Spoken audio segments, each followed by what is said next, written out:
I think we can go ahead and get started. Welcome to the show. It is the Snobs podcast live. It's Tuesday night at 9:36, and I am here. I'm running a little bit behind because I had to wait for, well, I didn't have to wait for anybody. He had to wait for me for my very special co-host this week. He's a guest co-host. Hopefully we can finagle him on for more. Mr. Joe Laude. How you doing, buddy? How you doing? Doing all right. I'm so glad you could join me. And Joe and I go back a long way. We went to college together. We lived in LA together. He's one of my best friends in the world. And I'm so thankful I can have him on the show. He is a VFX artist in the industry. Unlike me, he stayed in and he got things done. So I'm so excited to have you on the show. I want to talk to you about a bunch of stuff, see how you're doing, how it's going. But thank you everybody for joining. Remember, we're here every Tuesday night at 9:30. It's the Snobs podcast live. I want you guys involved. We're going to have some topics coming up. One of the big ones, I want to hear from you guys. Movies that you really, truly can't wait to see on the big screen. Seems like everything's coming back right now. And, our main topic tonight is going to be Jurassic Park being #1 again. So we'll get to that. But I want to hear what you guys have to say. So sound off, and I'll be reading your comments through as we're speaking. But Joe, I want to talk to you a little bit about visual effects. A job in the industry that I don't think gets as much credit as it deserves. Would you say that's the case? Yes, it's very thankless work. I know, and I the reason I know that is because I living with you, even in college, and how much you did from your first rotoscope job, which I was there watching you do it. Mm-hmm. And then living together in Los Angeles and working the beat in different gigs, and you were always working. You were always meticulously putting together some amazing stuff. So I don't think at that time I appreciated a visual effects artist as much as I should have until you showed me the way. So more and more I find myself getting mad every time I see visual effects artists kind of being put down. Not put down, but held back, if you will. But I got to ask you, some of your work, I'll let you talk about it. I want to hear some of the things you've worked on, and we'll let everybody know. But what is it that you do in the visual effects field? Well, typically, my title would be a compositor, is what I generally do. And what a compositor is they're the person who, when they shoot the movie, they go out on their location or whatever, and they have the big cardboard cutout of the dinosaur that's there. And they film that whole scene, and then a CG artist will build the dinosaur, and somebody will track it, and they'll do all the other processes. I'm the guy who puts it all together at the end, and I put all the finishing touches on it and make it look like that dinosaur is really standing in that forest or whatever. So I'm the guy who puts it all together at the end, and it's kind of a fun job. It's like building Legos.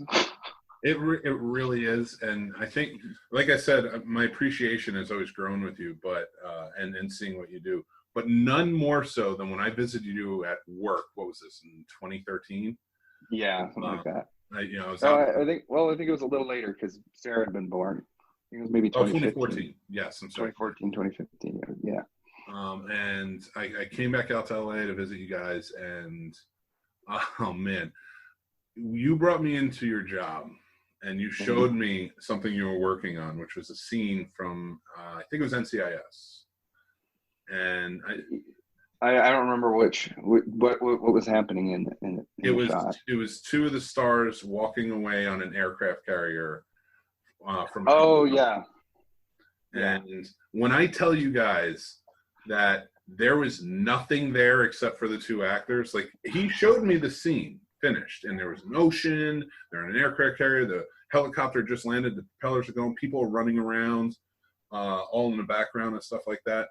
And and the two actors are talking, and I'm watching the scene. I'm like, oh yeah, that's cool. And he just starts taking layers away. and to soon find out that it was literally just the two actors walking towards, out of frame. And I'm like, you built literally the ocean. You built an aircraft carrier. You built the helicopter. Nothing existed. I at least thought they maybe shoot on an aircraft carrier that's docked or something, and you put the water behind it. And I think they do sometimes. I think they I'm not sure how that works. I haven't worked on NCIS in a long time. But it was so crazy to see and just to realize what's there and what's not there and how much detail goes in, because you had birds in there, you had cloud shapes, and I remember talking about, you were studying the clouds that would be like on a day, like you were like looking for clouds that would have been on that type of day, like, or something. I forget how you did it. You're Mr. Neil deGrasse Tyson over there. I'm always a little nerd for the details like that. I was just, and you told me you had built everything, like even the helicopter and stuff, from like nothing. Like it was your details. Well, not that I built it. Somebody else would have built the helicopter, or maybe we maybe bought the model. But yeah, that's the guy who makes the dinosaur. That's a different guy. I'm the guy who puts the dinosaur in the picture. Now you've worked on a lot of stuff. Like you worked on Men in Black 3, correct? I'm gonna wrap up some I'm trying to remember. Well, yes, Men in Black 3. I worked at Prime Focus as a 3D conversion artist for a while, and that's its own can of worms. And so probably some of my most well-known credits are there working as a 3D conversion artist. That's and one of the big ones that we were geeking out over, I remember we were talking back and forth, was Star Wars. You worked on the Star Wars movies. As a 3D conversion. Fortunately, they never came out. But the first one did. And your name was in the credits. Added that, right? Yep. They added our names to the credits. It's forever solidified in the Star Wars credits. And actually, they have. I don't have. Well. You have Star Wars behind you. Do that. Yeah, there's that. But there's right here, Cinefx. This is like a VFX. It's like a trade magazine for the visual effects industry. Right here on the last page. Very nice. Because there were a lot of people who actually didn't make it in. So they took out this whole page ad in the magazine, and where am I? Right there. Probably won't be able to see it. What, your most triumphant iPad won't let me see it? Yeah. Dude, but, it was cool. They gave us all copies of it too. All I remember, my nights of like, doing nothing, trying to write the Great American Script or putting together some type of schedule or budget or something, was just kind of like sitting in front of the TV, eating Cheetos. You were just like I said, meticulously sitting there working and doing your thing, and then like you'd come up with this brilliant thing. So it was always a lot of fun to see what you were going to come up with next. So I'm so glad to have you on the show. I'm glad we talked about this. But I do want to kind of touch on some things. I know you're not a big wrestling fan. But I don't really follow it. My brothers, they were more into it. So I picked up little things here and there over the years. Well, I used to do a show on the Scene Snobs channel called 20-Minute Wrestling Podcast. And I have since gotten out of it. And one thing I kind of want to talk about that really annoyed me tonight, and you can please add to it as much as you want, but it's more of a rant on my end that I felt needed to come out. Is even though I stopped doing the wrestling podcast because I'm kind of like boycotting WWE and it's a whole thing. There's this big movement right now of speak out. And now people I've talked to and worked with on the 20-Minute Wrestling Podcast I'm hearing them gab now about the speak out movement, which is women in wrestling coming out talking about being victims of rape, sexual assault, sexual misconduct, the whole nine. And I'm getting annoyed because there's a lot of people out there, and excuse me for this, but I need to bring it up, So if they watch this, they understand how mad I am. Anybody who says or acts like, oh my God, I can't believe this has happened, is a complete and utter lying piece of crap.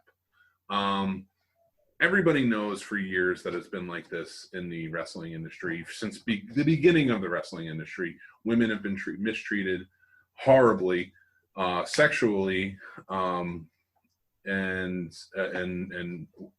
physically beaten, abused, things like that for years and years. There's been stories coming out.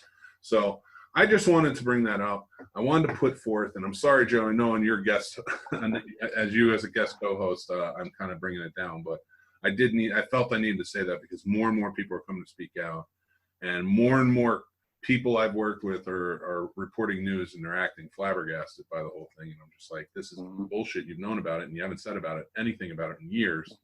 So I wanted to call them out on that. So that was me speaking out a little bit. But let's get to a little bit more lighter fare. And talk some geek news. You up for that? Sure. Well, one thing I wanted to talk to you about, and specifically you, is that we may be getting our Batman back. Michael Keaton is in talks, in heavy talks, to come and be in the Flashpoint movie and reprise his role as Batman. Wow. Now that's a big deal.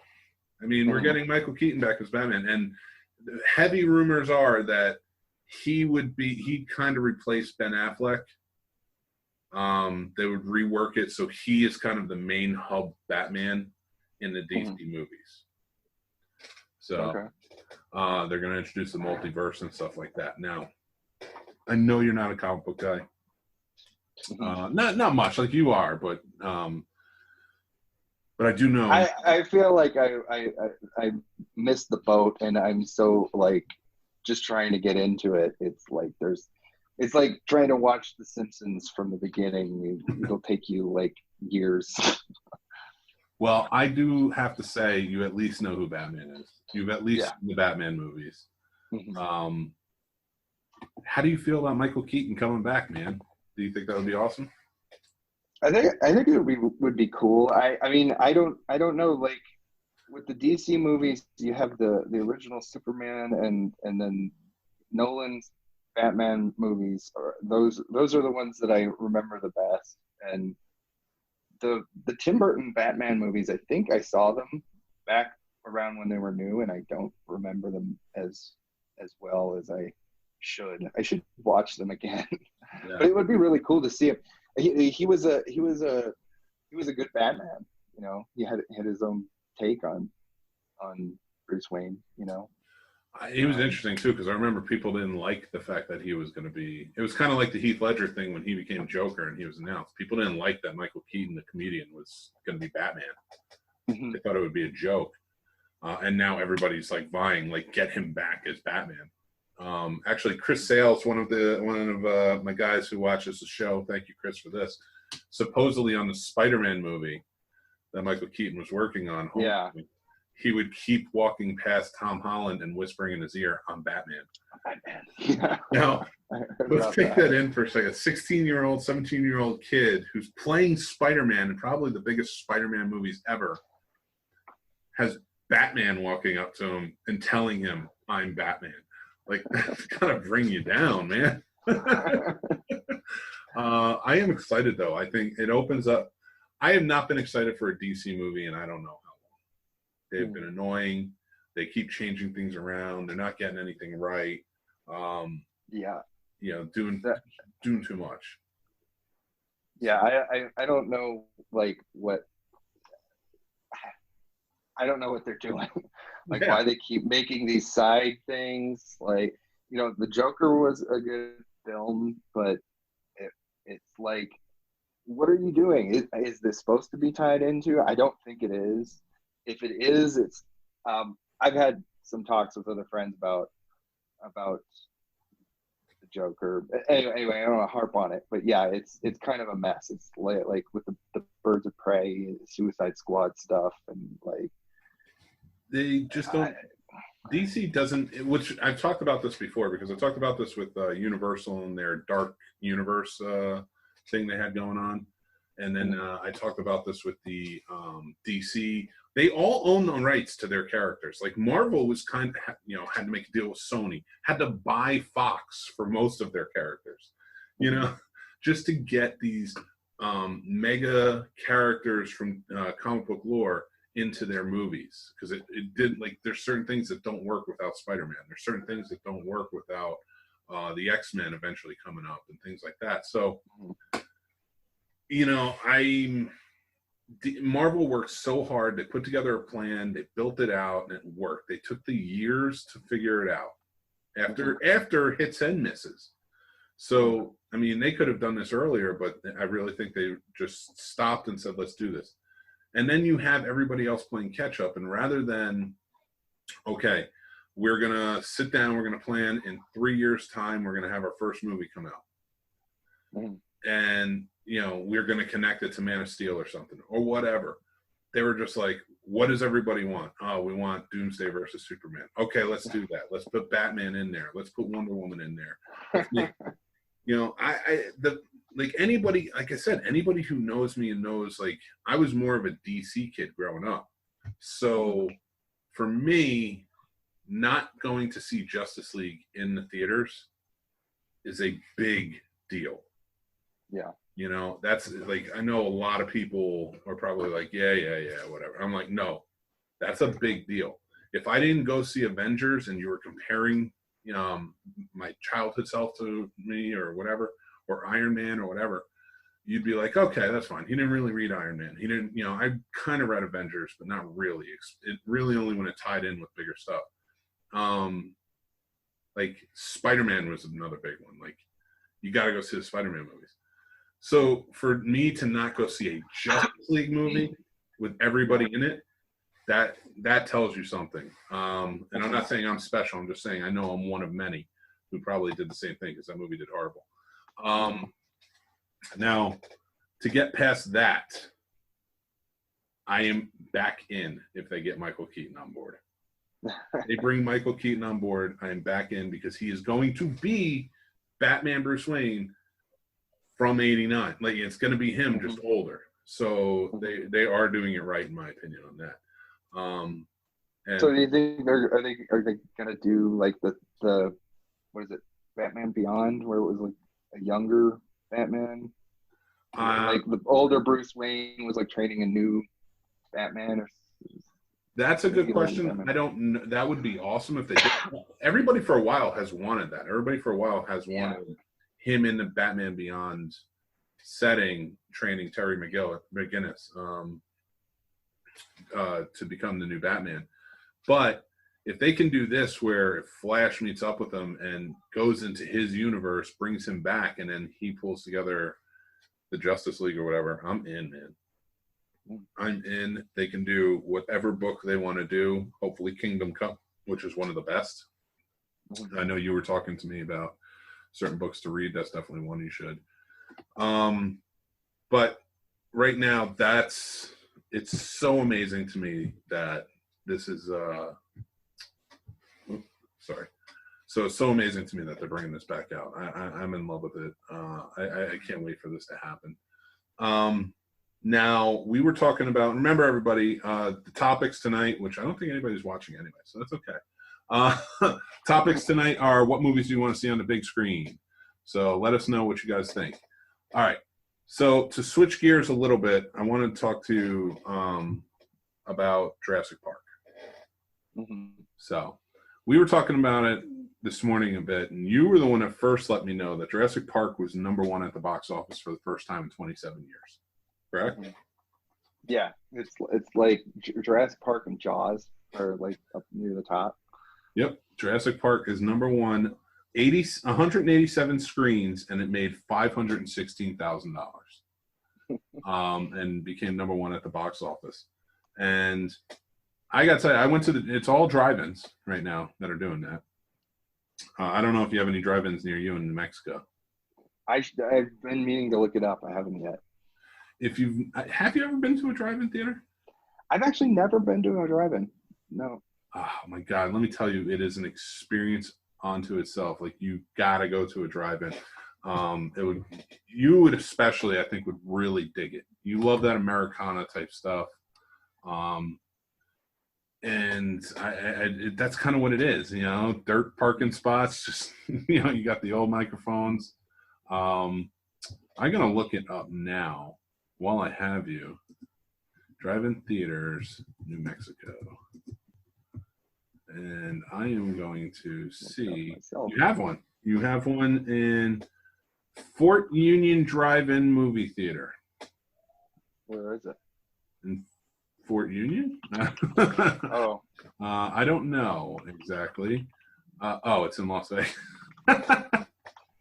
Well, it's like a 3-hour drive. I don't know that it's worth it for a 3-hour drive. Because you still got to sit in your car for a while. So, but they are doing them at Isleta Amphitheater, which is outdoor concert venue here. That's nice. On the southern side of town. So maybe they'll have some of those. Oh, they're doing Jumanji: A Dog's Journey. It looks like family friendly stuff. They are. Next week, I know the drive-in here, because we have one that's about 10 minutes away from my house. My biggest reason for moving here. But last week we saw Grease and Footloose at the drive-in. I got to tell you, watching the drive-in scene of Grease at the drive-in was pretty meta. But they have, it was Grease and Footloose we went to see, but behind us they were showing Sonic the Hedgehog and Ferris Bueller's Day Off. So that was awesome. Next week we're going. This Thursday we're going for Jaws and Jurassic Park. Have to go see Jurassic Park. Next week we are going, and they're showing on one screen. They're showing Count Dracula versus Frankenstein and Brain of Blood, which were two horror movies back in the 60s that were they were more tame than anything. So I'm going to take my stepson to go see them. Nice. And then behind us, on the screen behind us, they're going to be playing Ghostbusters and Jumanji: The Next Level. Nice. So drive-ins are killing it right now. And I some things that are coming up, like I went to the drive-in maybe about 5 or 6 times last summer. And I went to the movie theaters a lot because I do Psycho Cinema, behind me. Like it's a club out in the Alamo Draft House around here. So we do that. So I went to that theater a lot. But now with everything going on, my concerns, are a little weary about being in theaters at the moment, or going back to theaters at the moment. So I'm excited to get in and go to the drive-in, because you can just chill in your car and watch good movies. They're showing Evil Dead. That's coming back. They're going to be showing Empire Strikes Back. Nice. That's coming back. So many things are coming back that just are revving me up to want to go see what's going on. So it's just been exciting times. I mean, I know you said you've never been to a drive-in before, but like even if like theaters were open, this would be exciting. I don't know that I need anything new. Just keep showing me the old stuff. Yeah. That's what I'm doing. So how do you feel about like a movie you brought up a good point this morning, that there are 2 movies that are doing the best in the country right now are movies that are socially relevant to everything. Kind of relevant right now. And I love that when you said that. So what do you think about like just a duo like that coming back out and becoming number 1 after 27 years? I think it's great. I think it's awesome that younger people are getting to see these movies. Like when we were in LA, there was a pretty good selection of being able to go catch a classic movie being played in a theater somewhere. Like we went to see, it was one of the best experiences ever, was going and seeing Back to the Future trilogy at the Egyptian Theater. You and I went, and I saw the Black Hole literally sitting next to Robert Forster. But it's harder to come by in smaller areas. So now it seems that since that's what's available, then people are getting to see these classics that they maybe wouldn't have gotten the opportunity to see them on a big screen. Well, I love that too, and I love your story. I want to hear your story about sitting next to Robert Forster watching it. I have heard it, but we are on a podcast, so I want other people to hear it as well. Especially because Black Hole is something you love so much. As a movie, you've always been about. So, what was that like sitting next to, rest in peace, Forster? It was, well, I mean, the thing was, we sat down, we're just sitting there waiting for the movie to start, and Mel is to my left, and she's like, hey, I think I know that actor over there. I think it's an actor over there. And I'm like, if that's who I think it is, he's in this movie. and it turns out that he wasn't even there, like, as a guest. He wasn't invited or anything. He just wanted to take his grandkid to see this movie that he was in when he was younger in the 70s. And so he just happened to go to the movie, and Mel and I happened to be sitting right next to him. And on the way out, because people started noticing on the way out, and so, like, me and a handful of other people, we tried to politely, shake his hand or something. I got a picture with him over the marquee outside the theater. A really nice guy, and I actually got an opportunity to meet him one more time before he died. Was the wrap party for El Camino, because Mel worked on that, and so I got to meet him again, and I told him about that, and it was odd. He's a super nice guy. He just started talking about what it was like to work on the Black Hole, and how it was sort of I'm trying to remember his story right now. I have to think about it. But he had said it was one of those kind of things where it was just a paycheck, like it was like every day that you come in and they haven't fired you was a good day or something like that. Because it was Disney was kind of taking a risk trying to compete with Star Wars, make their Star Wars movie, and so it was a bit of a risk, and they hadn't written an ending. That's why the movie ends the way it does. Really?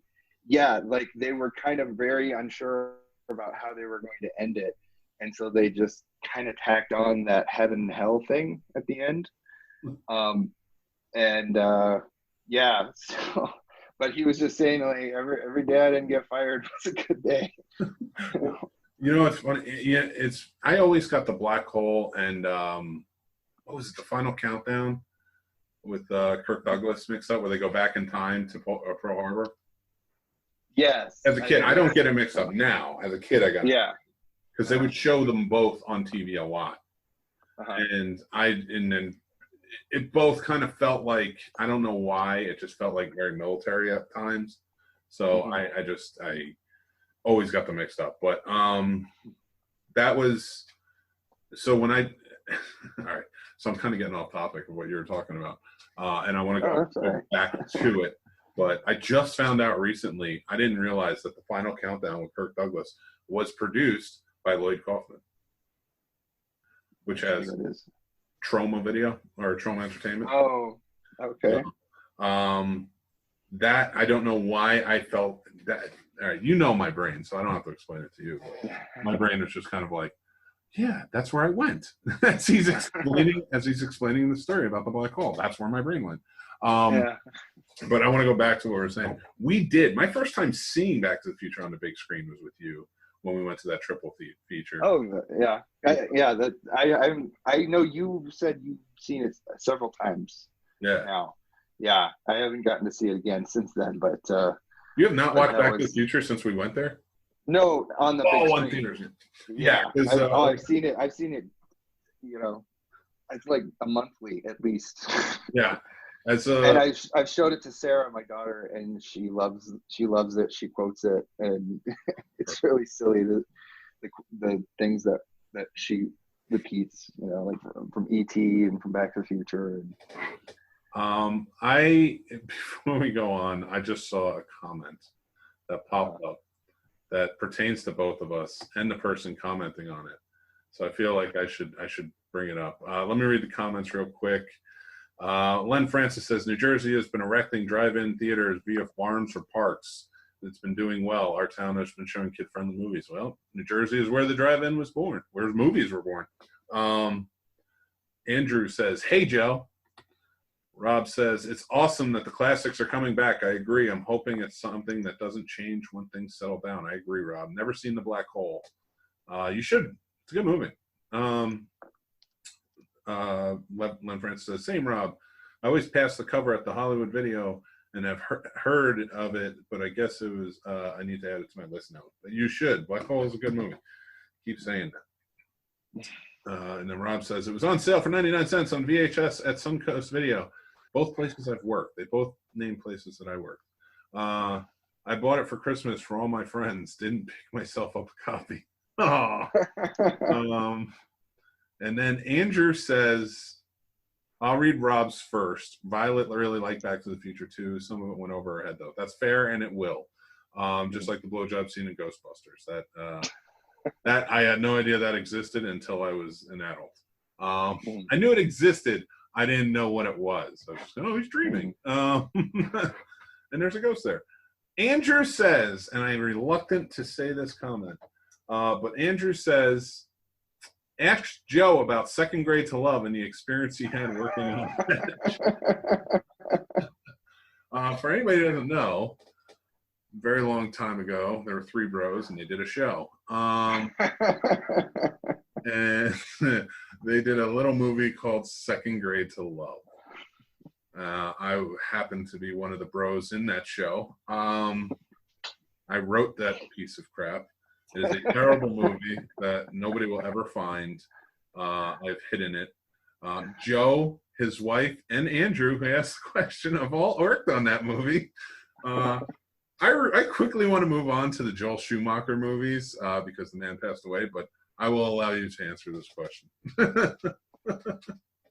Well, I mean, what is there to say? It was a student film that we made. It was like, wasn't this where you had shifted to the class behind us already at this point? You mean got kicked out for a month? I wasn't going to put it that way. I was the first person in Full Sail history to be kicked out after 2 weeks, and then come back and speak at graduation. Yeah. It's you know, it's, if you've worked on a small budget, like little production, it wasn't much different than that. It's just a bunch of friends hanging out, you know, trying to work together to make something. So it's fun, you know, being around everybody. The way it turned out, it's like, you know, but you gotta learn to crawl before you learn to walk. And man, yes. And I got to know my wife on that show. Yes, you did. I often take credit for introducing you to your wife, even though I know I didn't. Well, technically, I had met her already, but we worked on, but like the last day of the shoot for that weekend, I believe, there was a basketball game, Mavericks and Heat, I think, and Alex was rooting for the Heat, Mel was rooting for the Mavericks. You know, it's the NBA final, and we all the three of us went to a bar to watch the game. The game was over, Alex left, and Mel and I stayed and hung out and talked for a while, and the rest is history. So, so anybody who doesn't know, Joe's wife works in the industry as well. She's a powerhouse in the industry in a lot of ways. Like, she's worked on some fantastic productions as well, and you know, she's in the Directors Guild, working her way to becoming. I've always said that Mel's going to be one of the best producers in the industry one day. Mm-hmm. And I still stand by that, and I believe that. But she's working her way towards first assistant director, which, I mean, she knows that job inside and out. I, of course, she worked her first time as a first assistant director on a little movie called Second Grade to Love. You're welcome, Mel. I remember I didn't hire her, Alex did. I had written the movie, I was producing the movie, it was my money going into the movie that nobody will ever see, ever. And I remember I came on set and I was standing off to the side having a cigarette. You secretly watch it. You secretly pull it out and watch it done. No, I don't even know what the disc is. I do have a copy, and I have a digital copy too. I do have a digital copy because I worked on a podcast a few years ago, and in that podcast, they found it, and then I subsequently made sure it got taken off of everywhere, and I saved one copy just for nostalgia's sake, which I should burn. I should just burn the internet.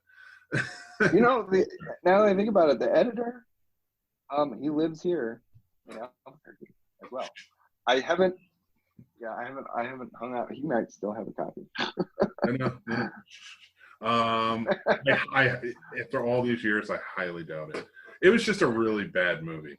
I admit that it was one of the worst written movies anybody could ever do, and I wrote it, and I'm saying that. And then there was an even more, oh man, pretentious behind the scenes video that's longer than the movie.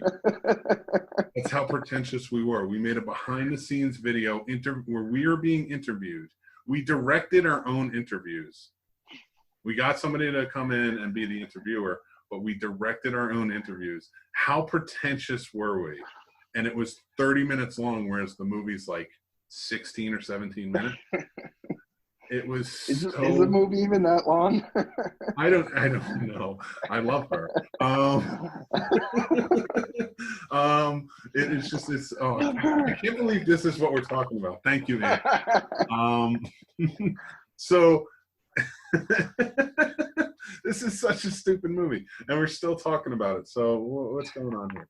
So it will never be shown in a drive-in, so nobody asked. I was sitting there. It was the first day. I got to the set a little late because I had to pick up some stuff. I'm sitting off to the side on the location having a cigarette, and Mel yelled at me. Mel was like, "You can't be smoking and just standing here. We're filming." She's like, "I'm the producer. I'm funding this," and she didn't care. And she ran a tight ship. And from that day forward, you just listen to Mel. I knew she was going to be really good at this job because she yelled at me right off the bat and did not care. I got mad, and I was just like, "What? I can't fire her. She's great at this. She's doing exactly what I want her to do." And that's why I know she's a tour de force working in that. So I did get an offer. I just got an offer. And Andrew says, "Well, you met your wife on that set, right?" No, he didn't meet her, but he did talk to her. They got to know each other. So yeah. Rob, Mick, I'll trade you the Graboid painting to see that movie. I might do that. That's the only. I love that Graboid painting. Rob, that may happen.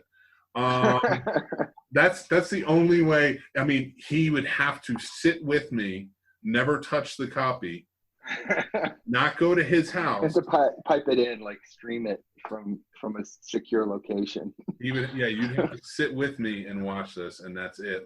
And then you have to confiscate his phone. No digital recording. No bootlegs. Dave Chappelle that the whole way through. Not because it's going to be good, because it's going to be bad. Len Francis says, "Should bring Mel on the show. It would be cool to hear behind the scenes." Yeah, I was going to say. I am. I've got a few people lined up for interviews. I have to set up times to do it. And Mel's tough because when you do the stream is around when it's bedtime, but I can take care of all of that. Well, no, I can do an interview session with her, and we can just record it at a time that works. Oh yeah, that's true. So that wouldn't be a big deal, because that would be a good one for podcasts where I can just talk to her and ask questions and get stories. So Rob says, Mick, the 3-foot by 4-foot graboid for both the movie and the behind the scenes feature. I don't know about that, Rob. I'm sorry. Sorry, you've overextended, because I'm very, very pretentious in that feature, to a point where it was like brand new film student pretentious, because this is before I got kicked out. That was it? I think so. No, because Mel joined in the second month. That's right. No, you are right. You're right. I'm sorry. And then so that's, oh my God, that is so. Thanks, Andrew, for bringing that up. By the way, hi Andrew. I'm sorry, I'm not reading the comments or anything. And we worked on plenty of. You were there. We worked. I thought you froze for a second. We worked on plenty of bad ones during the course of school. I love your laugh for it too. You just know. Now I know the Three Bros Show Fair is the one, or the ones that were probably. We didn't even get a crew back for our second movie. That's how bad the first movie was. The crew was like, I think I'll sit this one out. But I will say this: people trusted me as a producer. Once I left Three Bro Show, people were like, all right, we'll come to you. We'll talk to you. The other guys are doing well too, I'm sure. I don't know. I think you talked to Alex, don't you? Mel still talks to Alex. I mean, I see him on Facebook, and I don't use Facebook really. Oh, Len Francis. Was Zombies part of this? No, that was directed by some of our teachers. Well, not directed by, but it was that worked on by some of our teachers. And I got a job doing lighting on it. And then I became an extra as a zombie. I was the tallest zombie in the hallway. And then I got picked as the feature zombie to bite the dude's arm, the hero's arm, and be the first to blow up. But I had to go take a final. So I bit his arm, and I actually bit. I told him, I was like, do you really want me to bite this? And they were like, yeah. And I was like, all right. He was pissed that I bit his arm. And then I got replaced because I couldn't do cover shots. So that was Zombies with Johnny Backhand Vegas. That was a real character. He was a pimp who had a strong backhand, and he backhand those zombies. It was pretty horrible. So I think we've talked about film school enough. We can move on from that. So I want to talk. We lost a very prolific, in my opinion, director. A lot of people may not agree, but I would say Joel Schumacher was definitely a name that you either loved or you hated, or you did both. I love his movies. Bat nipples don't even bother me that much. After Batman versus Superman and Justice League, bat nipples are fine. But he was a director of some fantastic movies. And Joe, I wanted to talk to you a little bit about some of your favorite Joel Schumacher movies. Falling Down immediately comes to mind. Great movie. Yeah, that's not to get too deep into it, but it was a movie that I kind of liked because I misinterpreted it at first. I feel like a lot of people misinterpret the movie and sympathize in the wrong way with the main character who's not,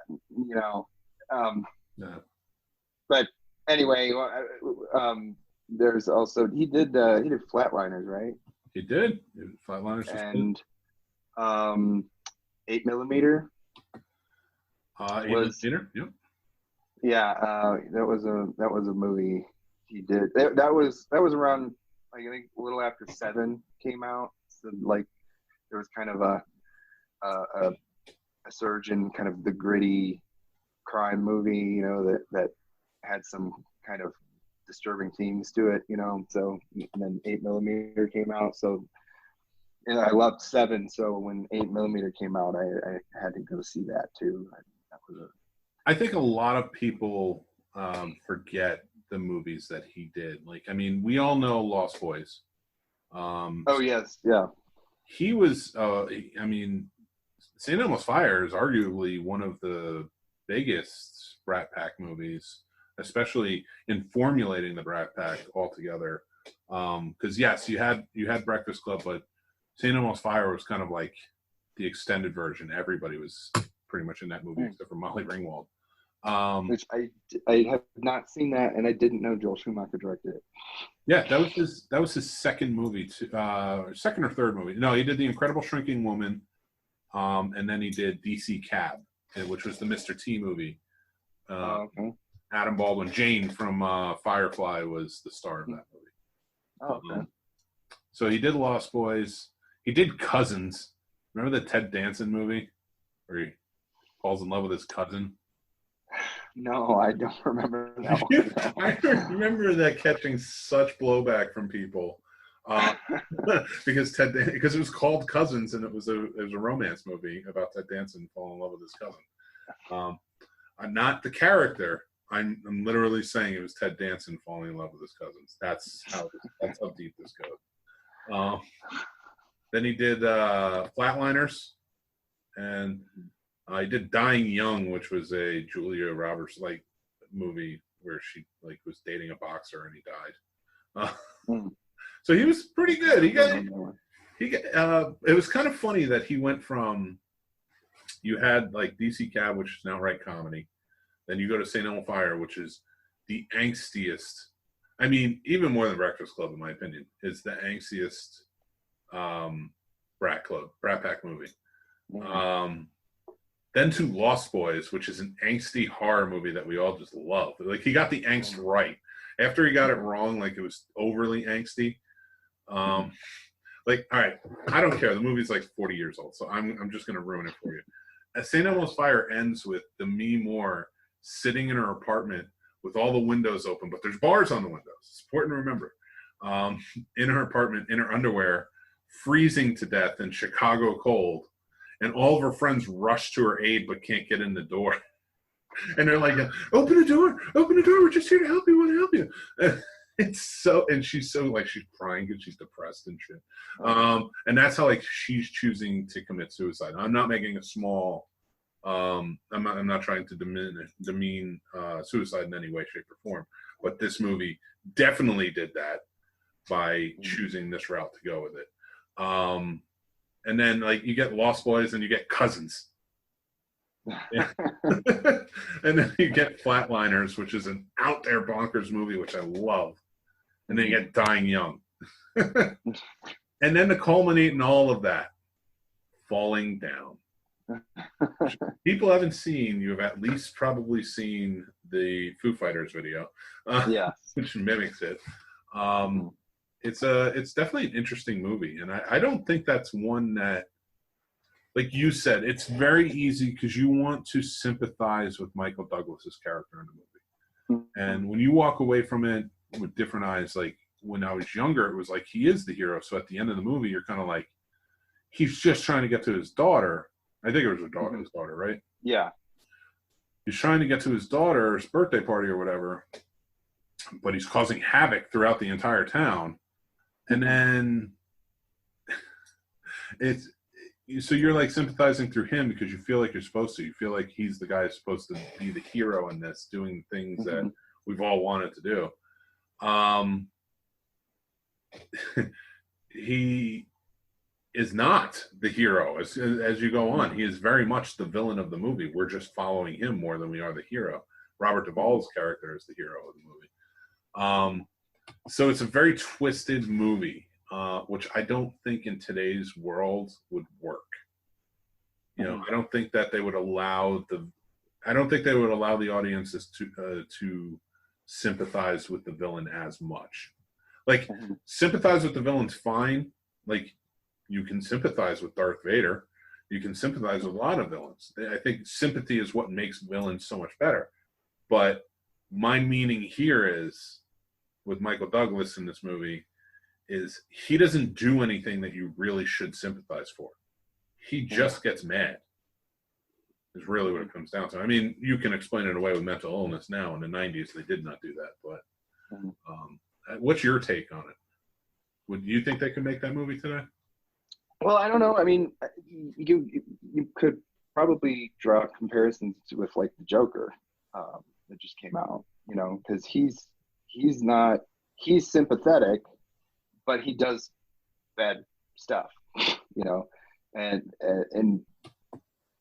I mean, I guess I don't know. I'd have to think about it more. But I think that's a good point with the Joker. But even then, like take Falling Down and take the Joker, which are very similar movies in tone, but they pushed the mental illness. And I'm not saying they didn't say that Joker was just a regular guy who was pushed too far. Yeah, you know, he did have his issues, I suppose. I think like what he went through in the Joker, what he went through with his mother, what he went through with, you know, being beat up in the streets by peers and things like that, and the mental illness and everything else going along with it. That whole movie is set to make you sympathize with them, because I know people who walked away from that movie and were like, "This is a fantastic view of what mental illness is," and you know, they don't actually think of him as the villain in the movie. Whereas where I'm like, well, if he wasn't the villain before, he sure is when he shoots that guy in the head. Yeah. And I'm not ruining which person he shoots in the head. He shoots a lot of people in the head, but so take from that what you will. Like you can justify everything up until that point, and then it's like, yeah. I think the thing we need to look at is like, if we let this go and we're not helping the mentally ill, like, which is something I never heard from anybody from that movie. I've heard everybody say it's a fantastic view of mental illness, but nobody walked away saying, yeah, it's a fantastic view of mental illness if we don't do anything to help social workers or give them more money to help out, you know, help with mental health. Which is ironic because I feel like that's what the whole movie was trying to do. But then going back to like Falling Down and saying that, like, nobody, if you go back, I've never heard anybody go back and say, well, he was mentally ill. Like, he obviously is.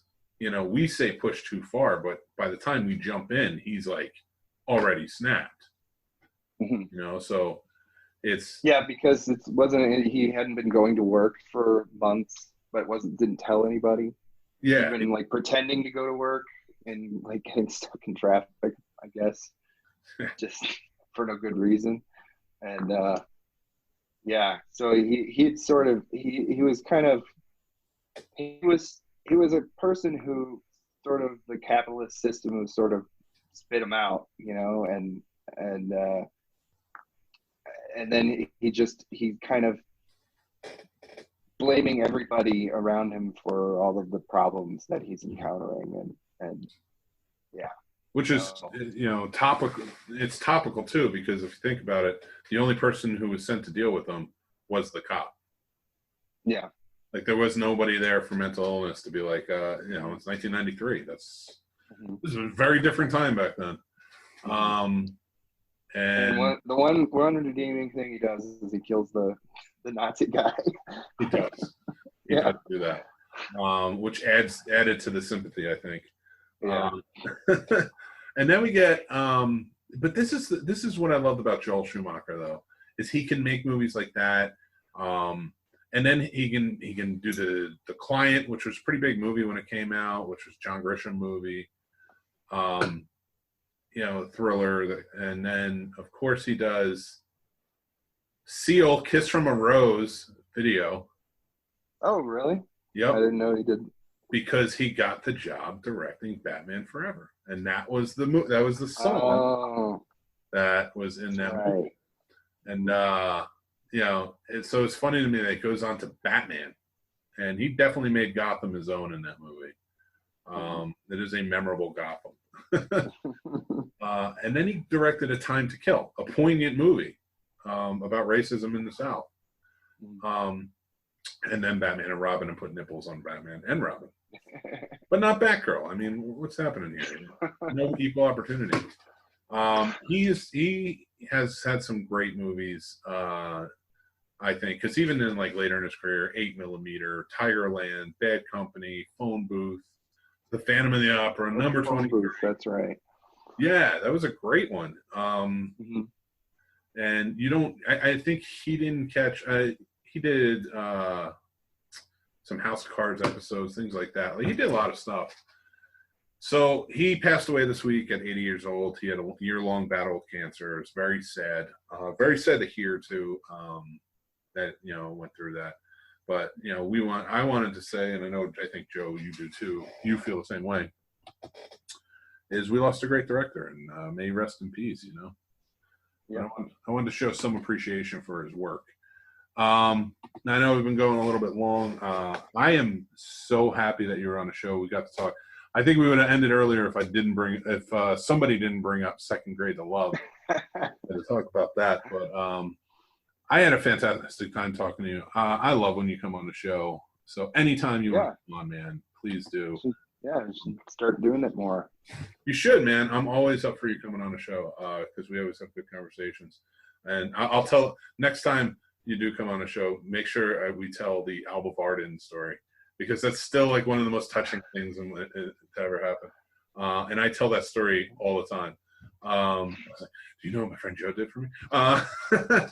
So we got, so everybody, thanks for watching. But just before we go, we have 2 new shows starting here on the Scene Snobs channel. I don't know why I do it to myself. I'm now doing 5 live shows during the week, and soon to be even more, because there's a couple of other shows that I have coming down the pipe. I will, and just so you guys know, I'm looking for guest hosts to jump in on the Scene Snobs podcast live every Tuesday at 9:30 p.m. If you want to be a guest host, please jump in. We are also doing, and Joe, you might be interested in this because you're always welcome on it. I need an Ed McMahon. We're doing a talk show. It's called the Scene Snobs Showcase, Friday nights, starting at I think it's 9 p.m. And it just kind of goes till whenever. You can have a drink, you can hang out, jump on. We could talk about, you could promote whatever you want to promote. If you're a musician, you want to come on and sing, come on and sing. If you're an artist, show us your stuff. If you're an actor, come on and talk about your parts, filmmakers, everything. So it's going to be Zoom right now because we're all locked down, but let's just get it going. So we should have a good time with it. Joe, again, like I said, you're always welcome to do that.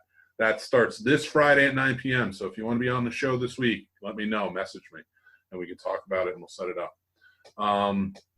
Then next Monday morning, we are starting with the Monday Morning Review Show, which I will come on and review the past week and what's coming up in the next week, and we'll talk about things that happen over the weekend. Because I am taking weekends off after 5 straight live shows.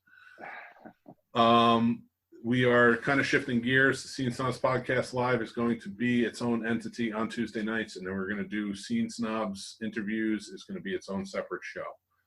So be sure to look on that. Another thing I have to mention is we have Behind the Box Live tomorrow night at 7:30. Join us. We're going to be talking about some fun stuff. Then we're going to be talking, and then Rob Paints the Movies on Thursday. So much stuff.